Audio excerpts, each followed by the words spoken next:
თქვენ უსმენთ სათემო რადიოს. ეს არის სივრცე, სადაც ვსაუბრობთ კულტურაზე, ხელოვნებაზე, სოციალურ და ჯანდაცვის გამოწვევებზე, ქალთა საკითხებზე, ეკონომიკასა და პოლიტიკაზე, ახალგაზრდულ ინიციატივებსა და სპორტზე.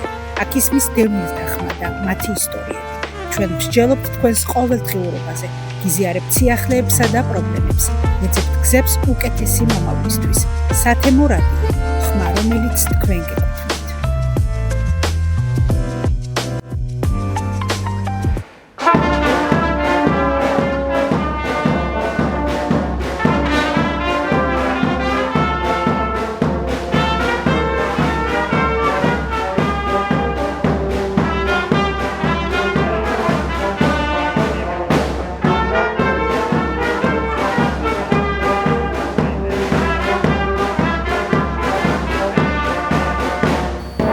მოგესალმებით ძვირფასო რადიო მსმენელებო, მაყურებლებო, ვინც უკვე სოციალურ ქსელითაც ნახავთ ჩვენს გადაცემას. დიახ, ეს არის ხონი სათემო რადიოს ხმა, ხონის ხმა, რომელიც უკვე თითქმის მეორე თვეა ისმის ჩვენს ეთერში და დღეს საკმაოდ საინტერესო ადგილზე მოვედით. თქვენ გადაცემის დაწყების წინ ალბათ ნახეთ ეს ჩვენიერი ჰანგები, რომელიც მოისმინეთ, ეს არის რეპეტიციიდან ნაწყვეტი, ამას ბატონი ოლეგიც გვეტყვის და სანამ წარვადგენ ბატონ ოლეგის, ეს იყო ნაწყვეტი რეპეტიციიდან, იმიტომ რომ რეპეტიციაზე შემოვიჭერი, ვისი უფლებაც დიდად არ მქონდა, მაგრამ ძალიან მინდოდა თქვენთვის მომეყოლა იმ ორკესტრის შესახებ, რომელმაც ბევრმა იცის ამის შესახებ, მაგრამ საქართველოში შეიძლება კიდევ არიან ადამიანები, ვინც არ იცის, რომ საქართველოში ყველაზე ძველი სასულე ორკესტრი არსებობს ხონში.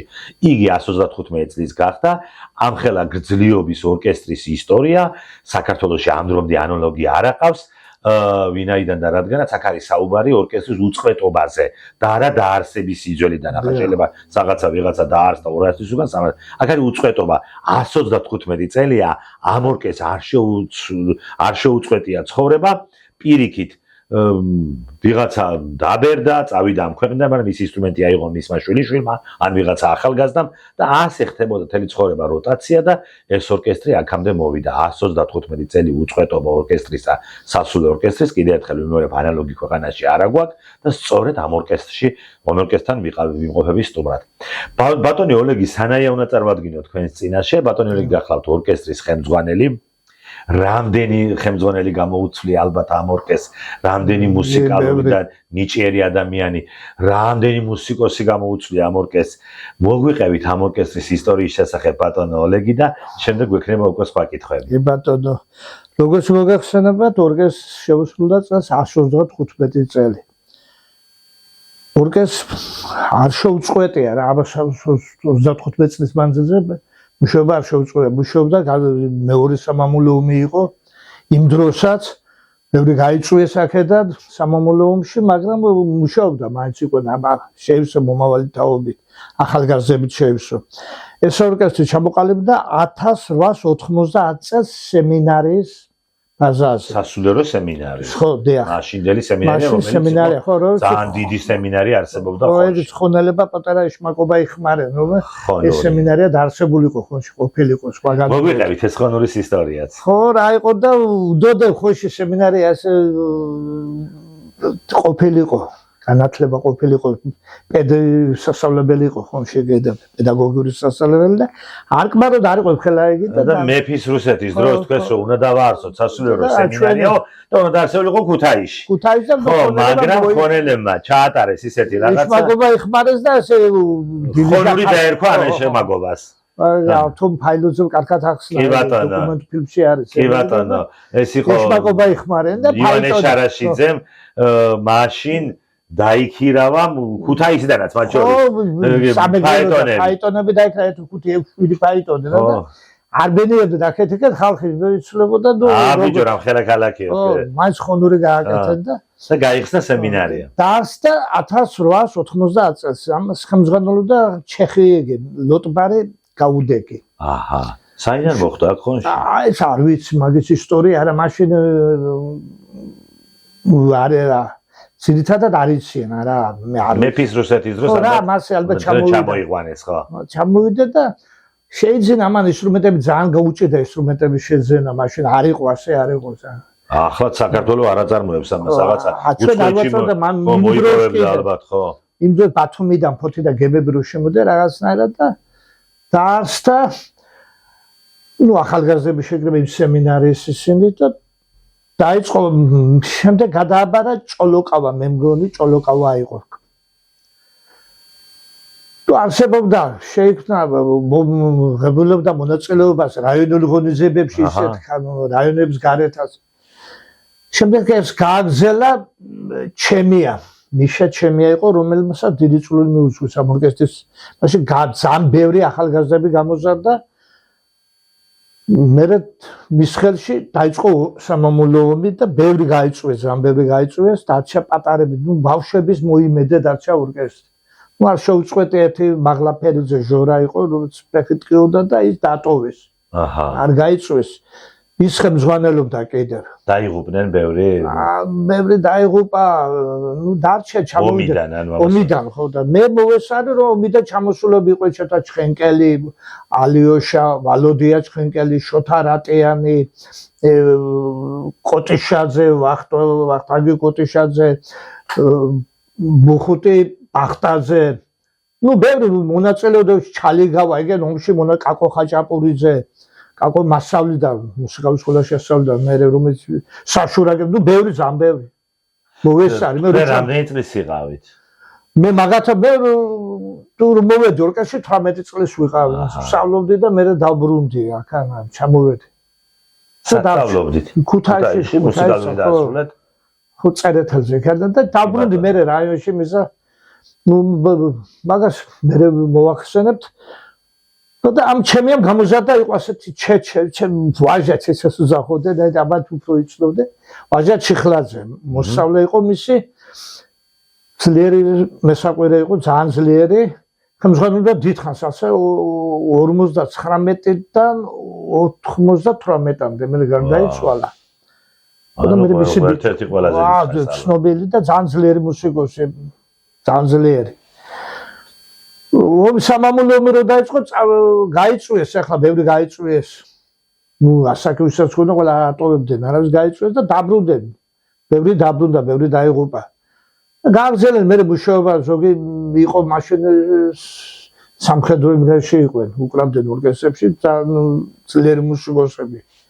ამ ჩხენკელზე ბარიტონისტი იყო ამ ჩიხლაძეს ვაჟას არ მოუწია სამამულებზე რა იყო მაშინ იყო ომი რო დაიწყო 12 წლის აჰა და ძირითადად ბოლშები ახლა მოყავდნენ რაფერი იყო ისი ქუჩაში არ შევდნენ ეგ ესეთი ის იყო ხო მაგრამ განათლება ყველას არ ექნებოდა არა იგი აქან ასწავლდა თვითონ აქან ღებულობდა ეს არ ქონდეს საშუალება იგი მერე დაიწყო რომ სწავლა გაგზელება და არ იყო ამ საშუალება არ ქონდა თქვენი თავიდან უკვე ყველას ხო მე უკვე ხო 75 წლიდან ცოტა მე 70-დან უფრო სწორად მე უკვე დაიწყე სწავლა და მქონდა საშუალება და მშობლებს ესწავლები გაეგზელებათ მაგრამ აქ ღებულობდნენ მაგრამ ძალიან ძლიერი ეგები რეროშიც უკრავდა აქამდე აგზელები რეროში უკრავდა კაცო აჰა ბულეიშვილი იყო საქსაფონზე უკრავდა საყვზე აგე კიდე არის ხო მარი უკრავდნენ ნუ იგი გეპესალობდნენ და აქედან აგზელები რა ამიდან წამოღებული იგი ხო და მაგლაკალიძე იყო კიდე შორა რომელიც სამამულო ომის დროს მერე ჩაიბარა ორკესტრი და ცოტა ხანს იყო ყუფარაძე იყო ხაჭაპურიძე იყო ხელმძღვანელი ძალიან ბევრი გამოვიდა ყველაზე დიდხანს იყო ვაჟა ჩიხლაძე აჰა რომელიც 59 წელს მოვიდა მე ახალგაზრდების შეკრება მისი ორი ასე მარტო ქალაქის არ იყო ორკესტრი ყავდა სოფელ კიჩხას ყავდა მეურნეობას ყავდა იყო მაშინ ნუ ძირითადად ორკესტრი იყო ისინი როგორ არა სასულე ორკესტრი პროფესიონალებელს ყავდა ო ახლა ისტორია არ ქონდა და ნუ მერე შეიკრიბე ქალაქის იგი ქალაქსაც ყავდა წაფსაღები იყო აგერ ამიტანაც იყო და ვაჟა ჩეხლაძე შეკრიბეს 59 წელში და ძირითადად ქალაქის ორკესტრი იყო მე რომელიც იგი იყო და ღებულობდნენ მონაწილეობას მერე 70-იან წლებიდან უკვე მიწვევები ქონდა მოსკოვში შეგერი იყო ფესტივალზე გადავიდა ძალიან დიდხანს უხელმძღვანელობდა ვაჟა ჩეხლაძე ხო, მე ძირითადად როგორ იყო იცი, ადგილობრივები იყო ყველა და უფრო მის უკრავდა ორკესტრში იმის შვილი, ზოგი შვილი. კი ბატონო. ხო, მამაჩემიც უკრავდა ამ ორკესტრში და იმის იმით მე ვაჟაჩი ხლაძე მომიყვანა მითხრა ჩამოდი დაბრუნდე რაიონში 79 წელს. ხო, მაშინ იმას იღებდნენ კინო ნანაღობელი. კი ბატონო, ნანამ ჭედლიძის. ჭედლიძე, ხო, ჭედლიძე. კი ბატონო, მინდა გკითხოთ ნანამ ჭედლიძის მასე, აი ნანამ ჭედლიძემ რომ გადაიღო ფილმი „იმერული ესკიზები“, მე მინდა უთხრა ჩვენს მსმენელებს, რომ იქ აქ ის ინსტრუმენტებია თითქმის და კიდე გამოფენსაც ის არა მარტო ორკესტრი იღებდა, მაგრამ ის ინსტრუმენტები იყო. კი, ხო, აგერ ხმა. აქ ის დოლია რაღაცა. არის აგერ მუზეუმი გვაქვს. მუზეუმი, კი ბატონო და იქ არის ინსტრუმენტები. და მაშინ ამ ფილმში ვინც გადაიღეს, ისეთი არის ვინმე ორკესტრი შემორჩენილი. როზო არის ბახტაზე. ანუ დღემდე მუშაობს თქვენთან, ხო? ნუ ახლა შუბლებაშია და არ იყო ამ წუთას არ არის. კი ბატონო. ეხლა და მიირთი ცოტა რამე. Парико. Рожден. Северяне. Там.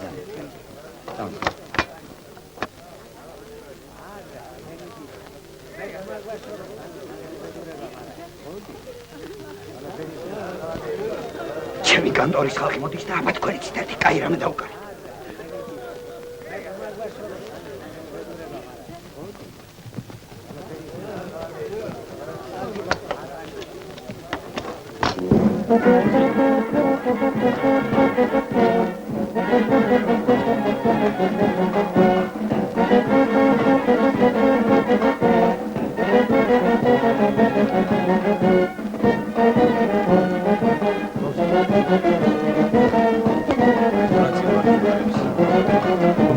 ბატონო ოლეგ, მე მინდა უთხრა მაყურებელს, რომ თავიდან რომ დავიწყეთ ეს მუსიკალური კომპოზიცია, ეს რეპეტიციაა, თუ რა არსებობს ძალიან მაგარი ჩანაწერები, ფილმიცაა გადაღებული, დუხავოი პირველ არხს გადაღებული აქვს, მაგრამ ჩვენ შეგვეძლო ფილმი ნაწყვეტი, მაგრამ ჩვენ უნდა ჩვენი მასალები მოგვიყვებია და რეპეტიციაზე შემოვიჭერით. ამ რეპეტიციიდან ეხლა მინდა კიდევ ერთი ნაწყვეტი შევთავაზოთ მაყურებლებს და მერე გავაგზავნოთ საუბარი.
დიდი მადლობა, თქვენ მოისმინეთ კიდევ ერთი კომპოზიცია, კიდევ ერთი ნაშრომი, ესეც რეპეტიციიდან იყო, რა თქმა უნდა, ბიჭებმა ჩვენი გულისათვის შეიკრიბნენ.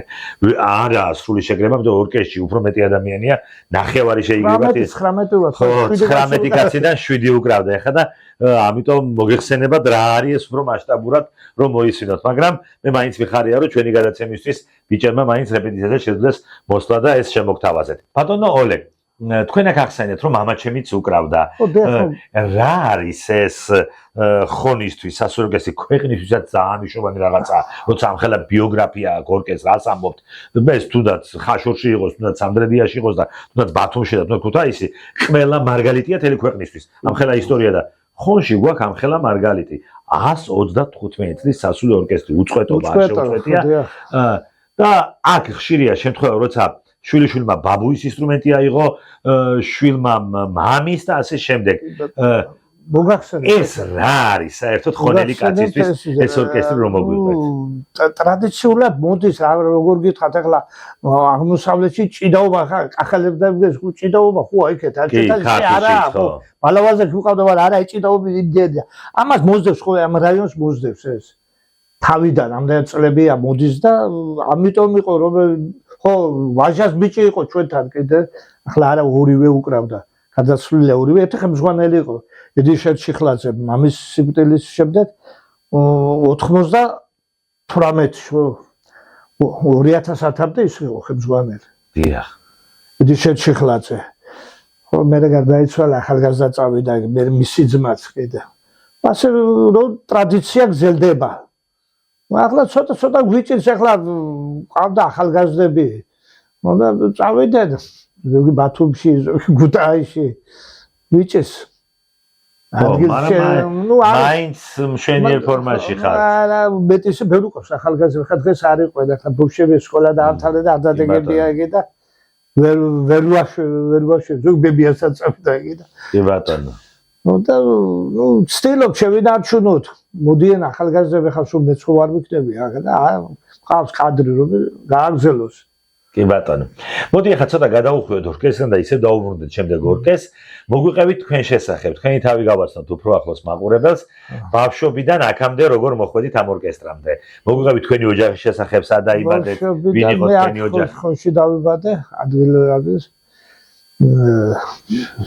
სწავლობდი მუსიკალურ სკოლაში აქ მივიღე პირველადი განათლება მუსიკალურ სკოლაში შემდეგ გავაგზავნე ქუთაისში თვითონ ამ ვაჟა ჩიხლაძის მის და დაზალებით უბრალოდ ვინ იყო თქვენი პედაგოგი ჩემი პედაგოგი ზარნაძე ალეკო ნუ ახონელი არ იყო იქ ქუთაისში ხონში ჯერ ფორტეპიანოზე ვსწავლობდი მე და შალამბერიძე იყო აკადიოზე ვსწავლობდი ძირითადად ჩასაბედზე ვსწავლობდი თვითონ ვაჟა ჩიხლაძე რატეანიშოთა თვითონ გედი იყო თქვა და ისინი და ვაჟას ჩიხლაძის მეშვეობით რომ გინდათ არა გააგზელე აქეთ იქეთ მისი პატარა იყო მაშინ შვილი და მოკა წავე 75 წელს იყო წავედი 79-ში დავამთავრე მოვედი აქ და მე სამხედრო იგი მომიწია და სამხედრო სამსახურის გამოჩედი ისიც კიდე ჩამოვიდა ორკესტრში მოხდი ესე იყო ავეტესიადი იყო ასეთი დირიჟორი იქაც ორკესტრში მოხდი ორკესტრში ხო იქაც ეძებდნენ და მაშინ ასე იყო სად რუსეთში იყო არა ერევანში ხო და მე რაღაც მოვედი იმ წუთში 27-ს ჩამოვედი 9-ში ჩამონუებედი და მეორე დღეს აქამდე მომიყვანა ისე ვაჟა მოდი აუცილებლად ვიწყებთ რეპეტიციებს და გვჭირდება და მისი ხელშეწყობით რა მისი მონდომებით უფრო და მამაჩემის მონდომებით მეც ახლა თავისთავად მაშინ ტარდებოდა პარადი იყო იგი იყო და პატარა რო ვიყავ ხარო და რა წარმოადგენდი გეგო და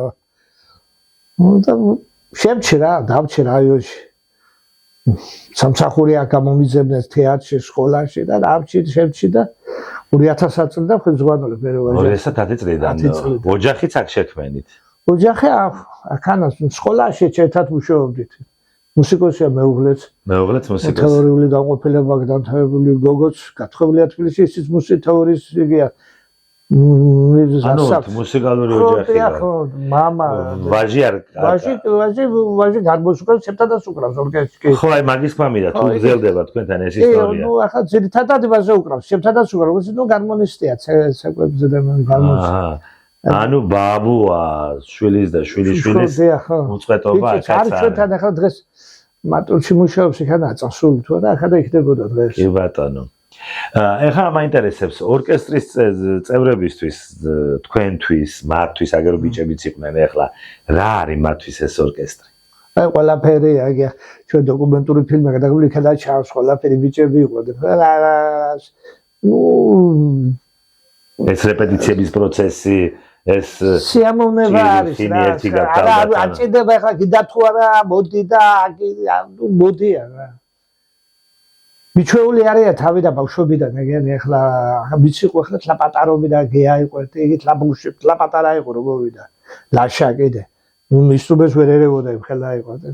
ეს სკოლაშიც მუშაობს, ეხლა მანდ ძირითადი სპეციალობა ყველას არა აქვს ეგ, მაგრამ მუშაობენ და ხო, იმიტომ რომ ეხლა წარმომიდგენია ეს არ არის მათთვის სამსახური, ეს არის მათთვის არა, ეს არის ისეთი სიყვარული, ხო? თუ ეს სიყვარული არ აქვს აქ ისე ვერა არის. ხო, იმის გამო რომ მატერიალურად კარგად იყოს და არა, ეგ არ არის, ხო, ეგ არაფერი, მატერიალი არაფერი, ლაშა ფიზკულტურის მასწავლებელი სკოლაში მუშაობს, ეხლა იქ არა. უყვარს ეგ ახლა მიჩვეულია ბავშვობიდან, პატარა იყო ზაპატარა რომ მოვიდა ხანა და არა ძნელია რომ მოხვალ ახლა მე აქედან წასვლა, მასე ადვილი არა. და მაგარი. ფინანსი არა ახლა ლაბარაკი. უკვე აქ არის წარმომიდგენია ღალატიც კი შეიძლება. აი ახლა ერთმანეთის მეგობრული სიყვარულია თუ არა. ღალატს ახლა მე არ გულისხმობ რაღაც ისეთ ღალატს, სამშობლოს ღალატს. არა ხო, რო არ მომდის ღალატი ხო ახლა. ერთგვარი უკვე აი როგორც ახლა ჩვენ გვაქვს ტვირთი, კარგი გაგებით, მშობლების პატივისცემის გარკვეული ტვირთია, რომელიც უნდა ზიდო. ხო, რა ისე არ შეიძლება ალბათ, ხო? შეგულებაში არის ახლა გლახადოიგი და რაღაც მოვთხარ ბიჭებო და უცებ რა. არა, ეგ ერთმანეთის პატივისცემაც არის, სიყვარული ერთმანეთის გაგება თუ ეს არაფერს არ წარმოადგენს, ეგ რომ ამით ოჯახი არ შეიძლება რო არჩი. კი ბატონო. ახლა უკვე ასაკ ბავშვი აი პატარა და სიყვარული რაღაცა და დიდებში სიყვარული არ იყოს, ახლა ასეთი არ მოვიდოდა. კი ბატონო. სიყვარული. რა შეეხება ახლა თქვენ თანამედროვე გეგმებს, სად დადიხართ, სად უკრავთ, სად სრულდება თქვენი კონცერტები, რა ღონისძიებებში იღებთ მონაწილეობას, ამაზეც რო გითხრათ? რაიონების ღონისძიებებში ახლა ადრე იყო, გაგხსენეთ რომ გავდიოდით, კავშირი იყო, სამწუხაროდ კავშირი იყო, დავდიოდით. მაგრამ ახლა თვითონ რომელიმე რაიონში ღონისძიება ტარდება, ვიდის ფესტივალები ტარდება, იმაში უხებულობთ ადგილზე თავისთავად ყოველ იმას. საქართველოს ჯერ არ გავცილები ვართ ახლა ამ იმის შემდეგ. თავისუფალ საქართველოს და თუმცა მანამდე დადიოდა ორკესტრი. მანამდე როგორ არა, თელი სამშაბათი. მართლა ხო? თქვენც მოგიწიათ? არა, მე არ კი, როგორ არა, კაცო. მე 79-ში მოვედი, კი, როგორ 87-ში მოსკოვში ვიყავით, მეც მომიწია, კი ბატონო. იქიდან ვიც ადრე დადიოდა, ნუ რეზოა მარტო დარჩენი უკვე ახალგაზრდებით შევსებული. ესაც მე და რეზოს მოგვიწია გიას კიდე მე თუ 5 კაც რა. კი ბატონო. ძალიან ბევრი გამოგვაკდა, ძალიან ბევრი იძველიდან მე და ფოტოები არის 4-5 კაცი ვარ დარჩენილი.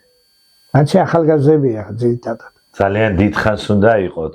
თუნდაც იმიტომ რომ ეს ორკესტრი აცოცხლოთ და ამ ორკესტრს გაჩერება აღარ უწერია. ორკესტრი რომელიც 135 წელი არ გაჩერებულა. ახლა აღარ გაჩერდება, იმიტომ რომ ამას სულ გამოჩნდება ის ახალგაზრდა, ვინც აიღებს ძველგაზრდის ინსტრუმენტს. უნდა აიღოს თავზე იმერო.